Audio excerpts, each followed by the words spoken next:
기도해 주시겠습니다.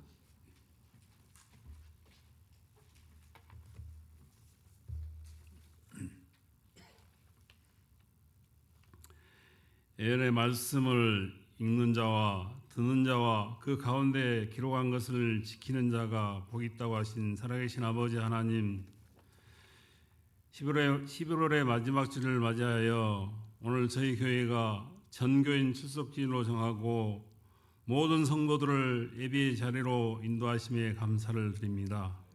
아버지 하나님, 저에게 한 해 동안도 베풀어 주신 은혜에 감사하며 오늘 저희가 주님 앞에 섰습니다. 지난 한 주간도 저희의 삶을 지켜주시었고 저희의 부족함에도 변함없는 사랑으로 감싸주시고 베풀어 주신 은혜에 감사를 드립니다. 오늘도 드려지는 이 예배가 저희의 마음과 정성과 뜻을 다해서 마음의 중심을 온전히 하나님께 드리는 신령과 진정의 예배가 되게 하여 주시옵소서. 사랑이 많으시고 은혜가 풍성하신 아버지 하나님, 저희 교회가 2025년 한 해를 일어나 빛을 발하라는 표를 가지고 저희 가옥교회 온 성도가 전심으로 기도하고 성령으로 예배하고 복음으로 부흥하는 교회가 되자는 실천 목표를 정하여 저희가 애치며 하나님 앞에 다짐으로 시작하였습니다. 이제 한 해를 결산하는 마지막 날에 전교인 총동원 출석 주일로 지킬 수 있도록 인도하신 아버지 하나님께 다시 한번 감사와 찬송과 영광을 올려드립니다. 사랑이 많으신 아버지 하나님, 저희는 지나온 1년을 되돌아봅니다. 저희가 연초에 주님 앞에 약속하고 다짐한 대로 과연 저희가 한 해 동안의 거룩한 하나님의 백성답게 저희가 말씀을 지키며 그 말씀을 행하며 살아왔는지를 또한 항상 기도하며 모든 일에 감사하며 기쁨과 즐거움으로 저희가 세상의 말씀을 전하고 실천하며 살아왔는지를 우리가 하나님 보시기에 아름다운 모습으로 한 해를 살아왔는지를 되돌아보는 귀하고 복된 시간이 되어지게 하여 주시옵소서. 사랑이 많으신 아버지 하나님, 지금 저희의 모습을 되돌아보니 너무나 부족한 것이 많고 부끄러운 모습이 많을 뿐입니다.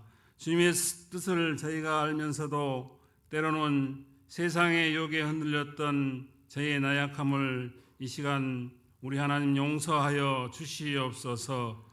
내 이웃을 사랑하는 주님의 명령에 저희가 순종하지 못하였고 감사보다는 불평과 원망을 앞세웠던 교만한 마음들을 이 시간 주님 앞에 내려놓고 고백하오니 우리 주님 용서하여 주시옵소서. 저희의 심령을 깨끗이 하셔서 주님 앞에 온전한 믿음의 사람으로 저희가 거듭날 수 있도록 큰 은혜를 베풀어 주시옵소서. 사랑이 많으신 아버지 하나님, 올 한 해는 지구상에 계속되는 전쟁과 세계의 경제 질서가 무너지고 또한 우리나라 또한 경제, 정치, 사회 전반 총체적으로 어렵고 힘든 삶의 한 해를 보냈습니다. 이러한 어려움 속에서도 저희 가옥교회 성도들이 꿈과 희망을 잃지 않고 열정을 가지고 살도록 우리 주님 인도하심에 감사를 드립니다. 사랑이 많으신 아버지 하나님, 이제 일교차가 심하고 날씨가 추워지는 겨울이 되었습니다. 저희 가옥교에 속한 성도들이 올 겨울 추위를 잘 견디어 건강한 모습으로 무사히 지낼 수 있도록 우리 하나님 저희를 지켜 보호하여 주시옵소서. 저희 가옥교회가 어둠을 밝히는 등대와 같이 주님의 진리를 선포하는 아름다운 공동체가 될 수 있도록 우리 하나님 큰 은혜를 베풀어 주시옵소서. 저희 가옥교회는 세상 삶에서 실패한 영혼들을 감싸고 안식하고 위로받고 포근하게 감싸주는 역할을 다하는 가옥교회가 되어지게 하여 주시옵소서. 저희 교회의 성도는 믿음의 자녀로서 많은 자들 중에 저희가 본이 되고 또한 저희가 앞선 자가 되게 하시며 예수님이 베풀었던 사랑의 향기를 저희를 통해서 세상에 전하고 실천할 수 있도록 우리 하나님 인도하여 주시옵소서. 매 순간순간을 주님의 주신 은혜와 말씀 가운데 저희가 살아가게 하시고, 이렇게 어지러운 세상 중에 살면서 저희가 좌로나 우로나 치우치지 않는 정도의 삶을 살아갈 수 있도록, 인내하고 승리하는 삶을 살아갈 수 있도록 우리 하나님 도와주시옵소서. 사랑의 아버지 하나님, 모든 성도 위에 주님의 위로와 복을 내려 주시옵소서. 질병으로 병원과 병석에서 고통받는 자들이 있습니다. 아버지 하나님, 저들의 간절한 기도를 들으시고 치유의 은혜를 베풀어 주시옵소서. 경제적으로 어려움에 처한 성도들도 있습니다. 우리 하나님, 하늘의 지혜와 공부하심의 은혜를 저희에게 허락하여 주시옵소서. 가정과 일터와 사업장에서 저희 가옥교회 성도들이 믿음의 증인으로서 살아갈 수 있도록 하시고, 또한 모든 염려와 근심 걱정들을 우리 주님께 맡겨 참된 안식을 누리는 저희 가옥교회 성들이 다 되어지게 하여 주시옵소서. 말씀을 전하는 목사님과 오늘 예배 자리에 참여한 저희 성도들을 위해서 기도합니다. 단위에 세우신 주의 종에게 성령의 권능을 더하여 주시옵소서. 또한 말씀을 선포하시는 목사님 영적인 건강을 허락하여 주시옵고, 또한 그 말씀을 통하여서 생명력이 넘치는 말씀을 전해지게 하시고 모든 성도들의 심령을 깨우치게 하시는 귀한 시간이 되어지게 하여 주시옵소서. 저희는 말씀을 듣는 것에 만족하지 않게 하시고, 그 말씀을 받아서 그 말씀을 실천하여 세상에서 승리하는 삶을 살아갈 수 있도록 우리 하나님, 저희 성도들에게 길을 열어 인도하여 주시옵소서. 시온 찬양대의 정성 담긴 찬양을 우리 주님 기쁨으로 받아주시옵고 은혜의 찬양이 되어지게 하여 주시옵소서. 또한 이 예배를 위하여 낮은 자의 모습으로, 또한 자원하는 모습으로 봉사하는 자들과 예배위원들을 우리 하나님 기억하시고 저들을 축복하여 주시옵소서. 예배 처음 시간입니다. 마치는 시간까지 우리 하나님 함께하여 주실 줄 믿사옵고 우리를 죄에서 구원하신 예수님 이름으로 기도합니다.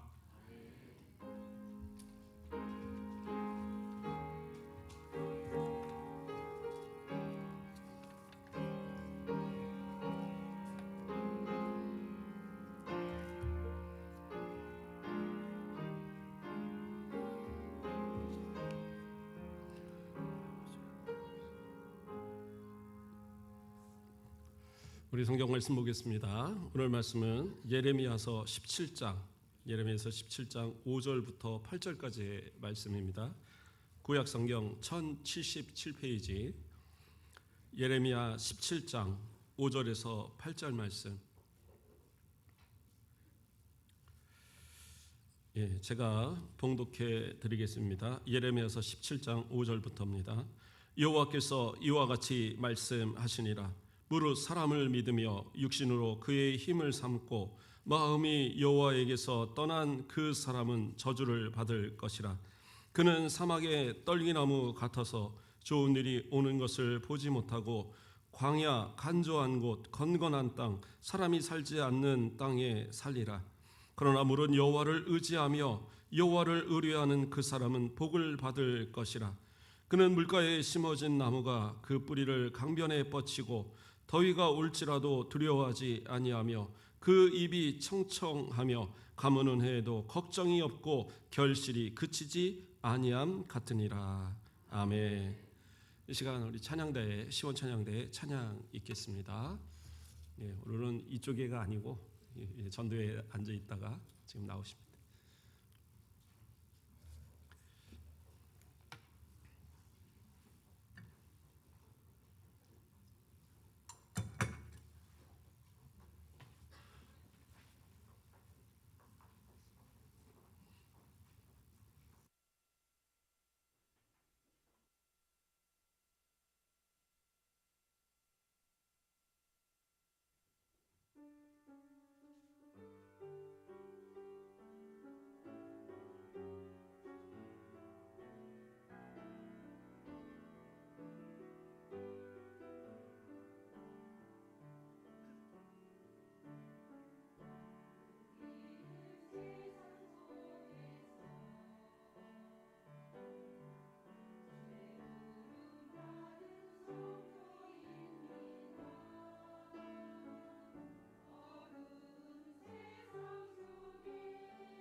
예, 감사합니다. 또 이 찬양을 통해서 우리 하나님 영광 받으신 줄 믿습니다. 우리 옆분들과 인사하겠습니다. 사랑합니다. 예, 반갑습니다. 잘 오셨습니다. 환영합니다. 예, 똑바로 우리 중고등부들 똑바로 앉아서 예, 그래요. 딴짓할까봐 앞에 앉혀놓은 거야. 예, 자, 그래요. 우리 함께 예배 드리길 바랍니다. 우리 유초동부 아이들도 좀 예배 잘 드리라고 이렇게 앉히라 그랬더니 저 중간에 갔다 뒤에서 그 아이들이 얼굴이 안 보이고 막 그럽니다. 그래서 예, 혹시 떠들면 일어서도 일어섰는지 앉았는지 잘 모르겠다. 어쨌든 예, 좋습니다. 이렇게 함께 예배하는 것. 그래서 오늘 찬양도 어린아이들 부르라고 이렇게 찬양으로 골랐는데 애들은 안 부르고 우리 어른들이 어린이가 돼갖고 큰 소리로 부른 것 같아요. 그래요. 우리 대은인 부르는 거 봤어. 예, 그래요. 자, 우리 오늘도 우리 하나님 앞에 또 예배하며 말씀으로 함께 은혜 받고자 합니다. 오늘 말씀의 제목은 물가에 심어진 나무입니다. 우리 순천 가옥교회 전교인 출석주일을 맞이해서 이 제목 가지고 또 하나님 앞에 영광 돌리며 함께 말씀을 나누고자 합니다. 제가 얼마 전에 여기 지리산의 남원 쪽으로 올라가니까 천년송이라는 게 있더라고요. 진짜 천년을 살았는지는 잘 모르겠는데 천년 사는 것 같더라고요. 엄청 커요. 예. 이 가림막이 있어갖고 가까이는 못 갔는데 옆에서 보니까 어른 한 3명은 이렇게 둘러야지 될 것 같아요. 그런 것이 약간은 비탈이 시작되는 그 자리에 이렇게 해서 상당히 크게 자라 있더라고요. 가보셨나요? 예, 끄덕끄덕 하시는 분들이 몇 분 계시네요. 예. 그래서 가보니까 정말 이 정도 살았으면 천년 살았겠다. 그러면서 순간 생각이 드는 것이 약간 비탈 쪽이고 또 그 산 꼭대기이기 때문에 산 쪽이기 때문에 그렇게 영양분이 또 뭐 많은 것은 아닐 텐데 그 주변에 또 나무도 별로 없어요. 여기 이 천년송이 할머니 나무고 한 20m 올라가니까 할아버지 나무라고 있는데 할아버지 나무가 조그마더라고요. 더. 그래서 아무래도 이 할머니 나무가 예, 좀 연하하고 사귀셨나 보다 뭐 이런 생각을 예. 어쨌든 그런데 그 나무가 천년을 사는 동안 가뭄도 있었을 것이고 예, 또 여러 가지 비바람으로 폭풍으로 넘어질 위기도 있었을 텐데 그러지 않고 그것을 다 버텨냈더라고요. 그래서 제가 소나무에 대해서 좀 찾아봤어요. 근데 소나무들은 보면 바위 위에도 막 있고 그렇잖아요. 그래서 소나무는 조그만 틈만 있어도 이 뿌리를 아주 깊게 박는답니다. 그리고 흙이 조금만 있어도 그 흙에서 비가 왔을 때 그 흙에서부터 수분을 충분히 빨아들여서 그걸 이렇게 오랫동안 저장을 한대요. 그래서 소나무가 마를 정도로 가뭄이 오려면 정말 큰 가뭄이랍니다. 예, 그래서 웬만한 가뭄엔 그렇게 흔들리지 않는데요. 그리고 그 뿌리가 단단하게 바위를 잡고 있고 이렇기 때문에 쉽게 넘어지도 않는 것이 소나무라고 하더라고요. 예. 그래서 오늘은 좀 그러한 우리가 환경에 영향을 받는 어떻게 보면 우리의 모습 속에 우리는 어떻게 신앙생활을 지켜가고 있느냐, 그 천년송과 같은 소나무처럼 흔들리지 않는 신앙을 지켜가고 있느냐, 아니면 작은 바람에도 꺾여져 넘어질 것 같은 그러한 신앙으로 살아가고 있는가, 우리의 신앙을 한번 돌아보는 그러한 시간 되기를 바랍니다. 오늘 본문의 말씀에서는 결국엔 두 가지의 이야기를 하고 있는 겁니다. 뭐예요? 하나는 그 뿌리가 얼마나 견고하게 잘 박혀 있는 그러한 모습인가. 또 하나는 그 뿌리가 얼마나 이 좋은 수분과 영양분을 빨아들이고 있느냐. 이것을 우리는 이야기하는 겁니다. 아니 목사님 그 얘기가 아닌 것 같은데요. 이 얘기를 들어보면 여기 분명히 나오는 것이 사막 나오고 그 다음에 물가 나오고 그러니까 좋은 환경을 의미하는 게 아닙니까? 물론 그렇게 볼 수 있어요. 그런데 좋은 환경에 있어야지만 그래야지만 좋은 열매를 맺느냐? 그것은 아닌 것 같아요. 예. 진짜 중요한 것은 뭐냐? 그 환경 가운데서 진짜 내 뿌리가, 나의 이 뿌리가, 신앙의 뿌리가 어느 곳을 향하여서 어느 곳으로부터 양분을 받아들이냐, 사실은 이게 더 중요한 겁니다. 그래서 뭐라고 나와요? 1절에서는 무릇 사람을 믿으며 육신으로 그의 힘을 삼고 마음이 여호와께서 떠난 그 사람은, 이렇게 나오죠. 결국엔 뭐예요? 그 뿌리가 사람을 향하고 육신의 힘을 향하는 그런 사람이 있다라는 거예요. 반면에 7절에서는 뭐라고 그래요? 무릇 여호와를 의지하며 여호와를 의뢰하는 그 사람은, 그러니까 어떤 사람은 그 뿌리가 여호와를 의뢰하고 의지하는 방향으로 나아가고 있다는 거예요. 그러니까 앞에서 말하는 뭐 광야나 물가는 그냥 환경일 뿐입니다. 그러나 가장 중요한 것은 뭐냐? 그 뿌리가 어느 곳을 향하고 있느냐, 이것을 우리는 생각할 수 있어야 돼요. 그러니까 다시 이야기하면 공동적인 환경이 있습니다. 공통적인 환경. 어떤 공동적인 환경이 있습니까? 오늘 본문에서 보면 8절에 그는 물가에 심어진 나무가 그 뿌리를 강변에 뻗치고, 그 다음에 뭐가 나와요? 더위가 올지라도 두려워하지 아니하며 라고 얘기하고 있어요. 더위가 올지라도 두려워하지 아니하며. 더위가 온다라는 거죠. 그리고 또 뒤에서 가뭄은 해도, 가뭄이라는 겁니다. 그러니까 더위와 가뭄이라는 공통적인 이건 환경이에요. 그렇잖아요.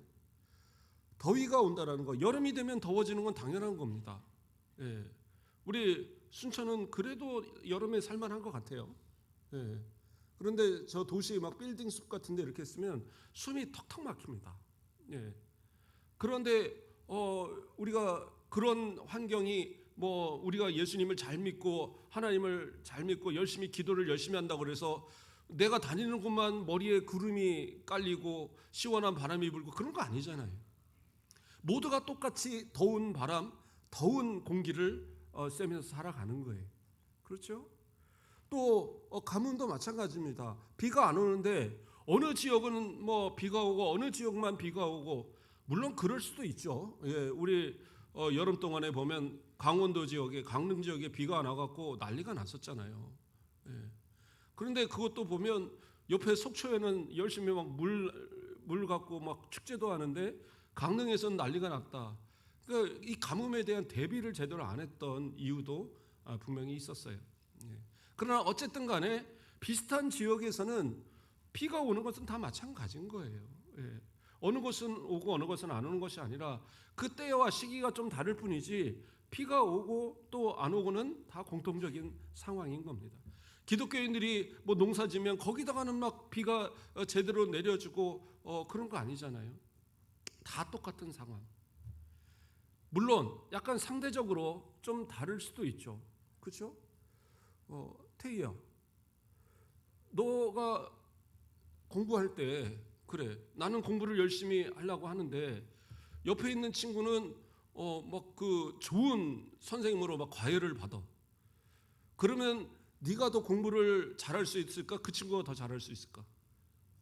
그 친구가 더 잘할 것 같아요? 그런데 그렇게 약간 상대적인 차이는 있을 수 있어요. 그렇죠? 환경이 어느 것이 더 좋으냐라는 그러한 부분들로 우리가 생각할 때는 상대적으로 좋을 수도 있는데, 그러나 아무리 과외를 받아도 안 되는 사람들도 있어요. 그렇지 않습니까? 뭐 몇백만 원짜리 고액 과외를 해도 안 되는 애는 안 되는 거예요. 근데 잘하는 애들은요 정말 다릅니다. 예전에 어떤 청년이, 이제 고대 다니던 청년이었는데 과외를 갔다 온다고 그러더라고요. 제가 어디 갔다 오냐 그러니까, 그러면서 하는 말이, 저 강남 쪽에 아이들 과외를 해보면 걔네들은 과외를 받을 필요가 없대요. 왜 그러냐 그랬더니, 가서 공부를 시키면서 애가 뭐 질문도 안 하고 막 그러길래 애한테 진짜 숙제를 감당 못할 정도로 아주 많은 양의 숙제를 어려운 걸로 내줬대요. 그랬더니 그 다음 주에 왔더니 문제를 싹 풀어놓은 거예요. 그리고 설명을 해보라니까 설명을 다 하더라는 거예요. 가르칠 게 없더래요.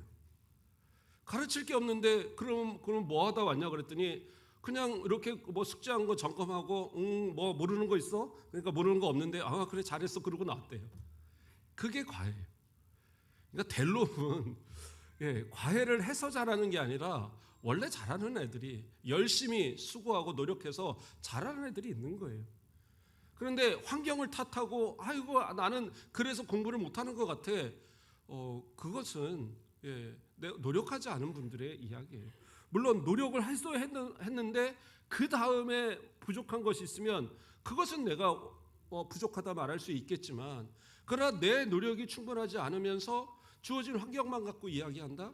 그것은 올바른 모습은 아니다라는 거예요. 힘들고 어려운 것은 뭐 좀 더 나은 환경이나 좀 더 적은 환경이나 뭐 상대적으로 그렇게 보일 수는 있지만, 그 상태에서 느끼는 것은 오히려 어떻게 보면 좋은 환경을 가졌다고 하는 사람들도 더 힘든 상황들이 벌어질 수 있어요. 단적인 예로 화초를 온실에서 키워보세요. 열심히 잘 키웠어요. 근데 겨울날에 문 밖에 잠깐만 내놔보세요. 어떻게 해요? 그때 딱 까부러지면 뿌리는 살아있을지 모르지만 이파리는 회복이 안 돼요. 그러면 새로 날 때까지 그걸 또 다시 키우는 정성이 필요하죠. 심지어는 잠깐 몇 시간 사이에 뿌리까지 다 얼어서 죽는 경우도 있어요. 그러나 길가에 뿌려진 이 자라는 잡초는 어때요? 하나님이 키우시는 이 잡초는 생명력도 너무 강해요. 이거 한번 죽이겠다고 아무리 갖다 제초제를 뿌리고 농약을 뿌려도 얘네들은 또 나타나요. 그리고 또 크고, 겨울 보내면서 야 쟤네들 다 죽었거니 안 죽은 것 같아요. 그래서 갖다 봄에 되면 막 갖다 불도 싸지르잖아요. 불도 열심히 막 태워도 나중에 심어놓은 곡식보다 걔네들이 먼저 자라요. 그렇잖아요. 그러니까 주어지는 환경보다 어떻게 보면 어떠한 모습을 가지고 그 열심을 가지고 어디다가 뿌리를 대고 자라는가에 따라서 그래서 달라지는 거예요. 오늘 본문의 이야기는 그러한 이야기를 하고 있는 겁니다. 이 이스라엘 지역에는요, 비가 그렇게 많이 오지는 않습니다. 그래서 대부분의 곳이 비가 많이 오지 않아서 거의 이 광야 같은 그러한 모습이 많아요. 그럼에도 농사를 지을 수 있는 것은 이른 비와 늦은 비가 있어요. 이른 비는 가을에 오는 비입니다. 늦은 비는 봄에 오는 비예요. 그래서 이것을 추수를 위해서 곡식이 익어가지도록 만드는 그러한 역할, 또 파종을 하기 위해서 그것이 또 잘 이 땅을 부드럽게 만들고 하는 그런 역할을 하는 것이 이러한 비들인데, 이러한 비들과 또 더불어서 수분을 공급하는 이슬들이 촉촉하게 내리면서 어떤 지역은 이 수분의 4분의 1 이상이 이 이슬로 채워지는 그런 경우도 있다고 그래요. 자, 그런 이스라엘 지역의 그러한 환경 속에 어느 곳은 사막이고 어느 곳은 또 농사가 가능한 지역이 되어져야 해요. 그러한 차이가 무엇이 있을까? 결국에는 그 어떠한 뿌리의 역할들, 그 뿌리가 어느 곳을 향하느냐에서는 전혀 다른 모습이 되는 거예요. 제가 사막에서 잘 자라는 식물이 뭐가 있을까 한번 찾아봤어요. 인터넷 찾으니까 다 나오더라고요. 그래서 저는 선인장이 제일 잘 자라고 유익하고 뭐 이런 건 줄 알았어요. 그런데 별로 유익하지 않더라고요. 자기는 수분을 최대한 빨아들여서, 그래서 이 선인장의 뿌리는 옆으로 많이 뻗었대요. 그러니까 밑으로 박는 게 아니라, 그래서 최대한 옆에 있는 수분들을 싹 빨아들여서 그걸 오랫동안 간직해서 자기만 잘 먹고 잘 사는 거예요. 그래서 사막에서도 잘 살아요. 그리고 그 수분을 최대한 이 밖으로 소실되지 않기 위해서 하기 때문에 물을 뭐 많이 안 줘도 그냥 지가 오래오래 잘 버티죠. 저는 선인장이 왜 죽는지 잘 몰랐어요. 물을 자꾸 주니까 죽더라고요. 그러니까 오히려. 그런데 어쨌든 그렇게 살아가는데, 저 북미 쪽에 있는 그쪽 사막, 그쪽 광야에는 이 어떤 나무가 있냐면 그 메스키트라는 나무가 있대요. 이 메스키트라는 나무는 어떤 나무냐면 그 광야에 있는데도 잘 자라서 열매를 맺는 거예요. 그래서 그 열매는 약간 콩 비슷하답니다. 콩 비슷해 갖고 대단히 그 영양분이 많대요. 단백질도 많고 여러 가지 뭐 무기질도 많이 들어 있고, 그래서 그것을 먹으면 이게 또 약간 달콤한 맛이 나서 이게 너무 뭐 짐승들도 이것을 따먹기를 좋아하고 새들도 따먹기 좋아하고 이 원주민들도 그것을 따다가 먹으면서 양식을 삼고, 그런 아주 좋은 나무랍니다. 그런데 이게 광야에서 자랄 수 있는 이유는 뭐냐면 이것이 뿌리를요 한 50m에서 70m까지 수직으로 밑으로 내린대요. 그래서 저 땅 밑에 있는 지하수까지 그 뿌리를 내리는 겁니다. 50m, 60, 70m 하니까 무슨 뭐 되게 그냥 얼마 안 되는 것 같은데, 아파트로 치면 한 10층 높이 아파트예요. 작은 이러한 그러니까 짧은 그런 길이가 아니에요. 그런데 아주 그렇게 깊이 박아서 그곳에서부터 물을 끌어올려서 그렇게 해서 이 열매를 맺어지는 거예요. 그러면 그 열매를 통해서 이 짐승들이 또 먹고 주변에다가 똥응가를 하면 거기서 이제 다시 뿌리를 내리면 이것이 또 깊숙이 뿌리를 내려서 그래서 또 나무가 되고, 그래서 나중에는 사막인데도 불구하고 여기저기 그 나무가 커지고 커져서 함께 군락으로 이루면서 숲을 만든다는 거예요. 그러니까 분명히 사막인데 숲이 있어요. 어디 물도 안 보이는데 숲이 있어요. 그건 뭐예요? 수분을 찾기 위해서 그 뿌리가 저 깊숙이까지 지하수까지 그 뿌리를 박아 거기서부터 끌어올려서 그래서 그 열매를 맺으니까 그것을 사람들이 먹고 그것을 짐승들이 먹고, 그러면서 그 주변이 오히려 더 비옥해지고 더 그늘이 만들어지고, 그러니까 훨씬 좋은 환경으로 바뀌어지는 그런 모습이 되더라는 거예요. 물론 이제 물이 많은 지역에서는 훨씬 더 큰 숲을 이룬다고 하더라고요. 근데 광야에서도 숲을 이루는 이유는 그 물을 향하여 뿌리를 빼서 물을 뽑아내기 때문에. 그런데 대부분의 나무들은 오늘 본문에서 나오는 가시떨기, 이 떨기나무는 어떻게 해요? 우리가 이게 나무라고 그러니까 나무인가 보다 하지, 광야에서 이 떨기나무는 그냥 덤불, 그냥 바람 불면 막 날아다니는 덤불 있잖아요. 그런 정도밖에 되지 않는 거예요. 그러니까 전혀 아무런 도움이 되지 않는, 그 무슨 열매를 따먹을 수도 있는 것도 아니고 무슨 그늘을 만들어서 사람들이 쉴 수 있는 것도 아니고 그냥 전혀 쓸모없는 그런 것이 되어버리는 거예요. 그런 상황. 그래서 전혀 어떻게 보면 이 동일한 그런 환경처럼 보이지만, 그러나 그 환경 안에서도 그 뿌리가 어디를 향하냐에 따라서 전혀 다른 결과를 나타내게 되더라는 거예요. 그래서 오늘 본문에서 이야기하는 것은 결국에 뭐예요? 그 뿌리를 어느 쪽으로 향할 것이냐. 지금 주어진 환경만 탓하고, 아이고 나는 가난해서, 나는 우리 부모가 해준 게 없어서, 나는 뭐 머리가 나빠서, 그래서 나는 지금 내가 하고 싶어 하는 것을 못할 것 같아. 이것은 신앙인의 모습이 아니에요. 진짜 믿음의 사람들은 지금 내가 하나님 앞에 기도하며 꿈꾸는 것들에 있어서 그것이 하나님께서 주신 능력으로, 하나님께서 주신 힘으로, 하나님께서 공급해 주시는 물질로 그 모든 것으로 가능하다는 걸 믿는 것이 성도들의 모습인 거예요. 주일학교 아이들이 지금 뭐 저 뒤에 유초동부 아이들이 또 뒤에 얼굴 안 보이니까 졸고 있는데, 저 아이들 또 앞에 이 중고동부 아이들, 얘네들이 앞으로 10년 뒤 20년 뒤에 무엇이 돼 있을지 우리는 기대가 되지 않습니까? 그래서 저는 아이들한테 가끔 물어보는 것이, 너는 앞으로 무엇이 될 것이냐, 그런 얘기를 자꾸 물어봐요. 그러면 어떤 애들은 저는 뭐가 될 거예요, 꾸준하게 그게 되겠다고 말하는 아이가 있어요. 또 어떤 아이들은요, 물어볼 때마다 바뀌어요. 자기는 이것도 하고 싶고 이것도 하고 싶고, 그런데 자꾸 고민된대요. 근데 다 좋아요. 괜찮아요. 그 꿈 하나도 무시할 이유가 없어요. 바뀌는 건 바뀔 수 있죠. 어른들도 바뀌는데 애들이라고 안 바뀌겠습니까? 그러면 이 아이들이 무엇인가 꿈이 바뀌면 바뀐 대로 또 기도하여 주고, 또 이 아이가 꿈을 하나를 잘 갖고 있으면 그 꿈이 이루어지도록 힘을 주고 잘 해가야 되는 거예요. 그런데 부모들이 하는 얘기는 맨날 뭐예요? 아이고 너 같은 애가 뭘 그런 걸 할 수 있어. 좀 정신 차리고 해. 공부나 하면서 그런 거 하겠다고 그러지. 공부도 안 하면서 그럼 맨날 이제 구박만 하잖아요. 목사님은 안 그러나요? 저도 구박합니다. 이놈들아 왜 공부를 안 하냐. 그런데 이 아이를 위해서 우리 어른들이 해줄 수 있는 것은 결국엔 뭐예요? 이 아이들이 지금 내가 앞으로의 꿈을 말 그대로 그냥 꿈으로 끝나는 게 아니라 이것을 이룰 방법을 찾아갈 수 있도록 도와줘야 될 거 아니에요. 우리 어른들이 어떻게 그 꿈을 이루어 왔는지, 또는 왜 그 꿈을 포기할 수밖에 없었는지, 이러한 것들도 우리 아이들한테 가르쳐 줄 필요가 있어요.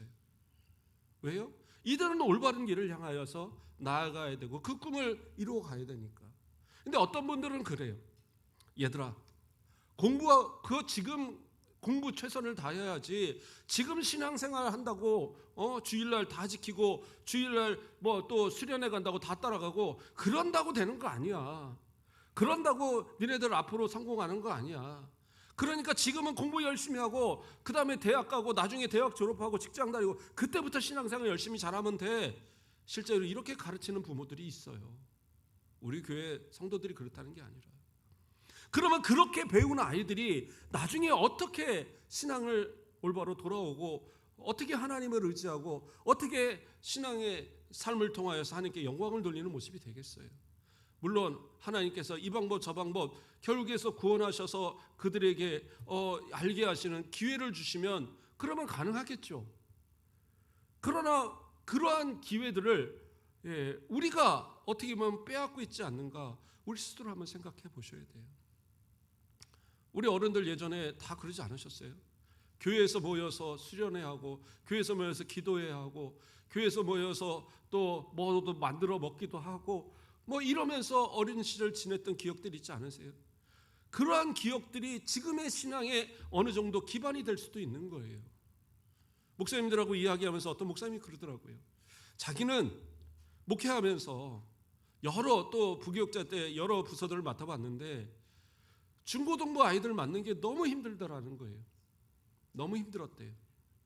물론 아이들 뭐 잘하고 큰 교회에서 사역도 열심히 잘했는데 중고등부 아이들 이런 아이들을 맡는 것이 너무 힘들었다.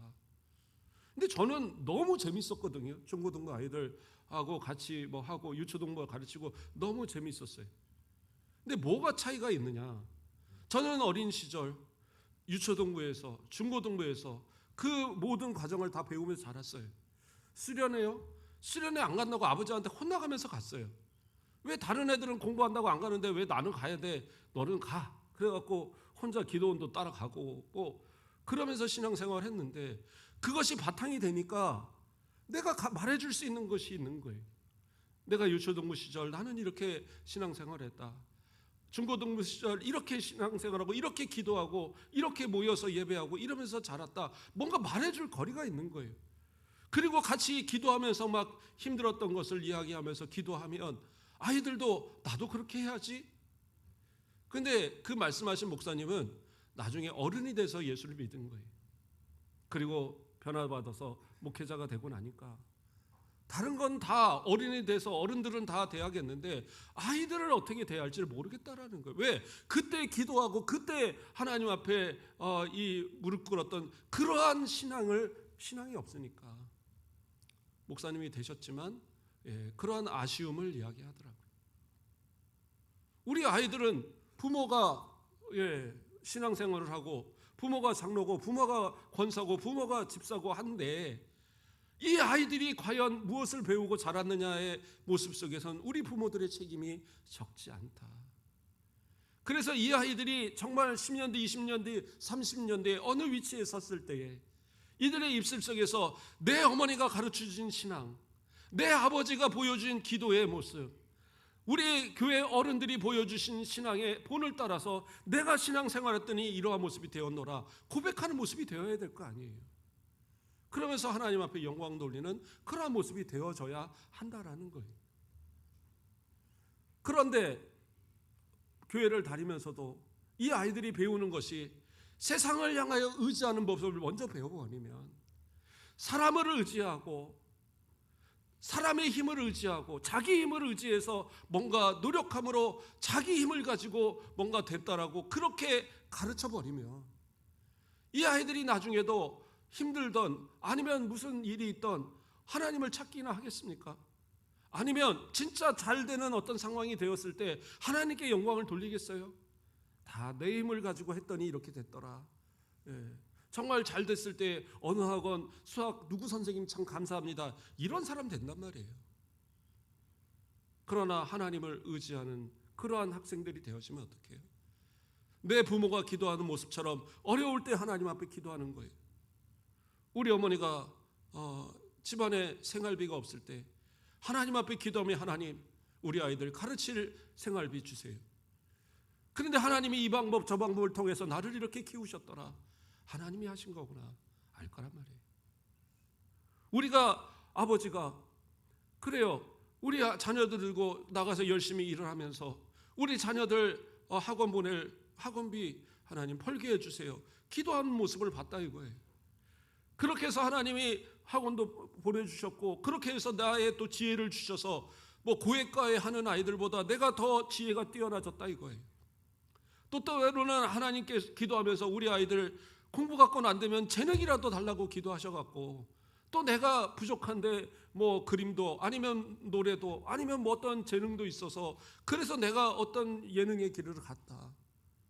그것도 결국에는 하나님 앞에 우리 부모가 기도해서 그렇게 됐다라는 그런 어떤 생각을 갖도록 만들어줘야 될 거 아니냐는 거예요. 그렇게 해서 이들이 앞으로 10년 뒤, 20년 뒤, 30년 뒤가 되었을 때 이 나라 이 민족을 끌어가는 위대한 사람들이 되는 거예요. 그래서 오늘 본문은 분명하게 밝히고 있어요. 뭐라고 그래요?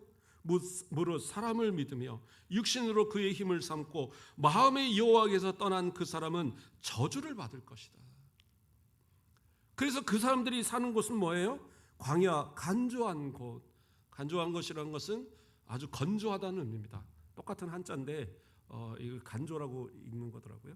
간조한 땅, 그 건건한 땅, 이것도 아주 메마른 땅이라는 의미죠.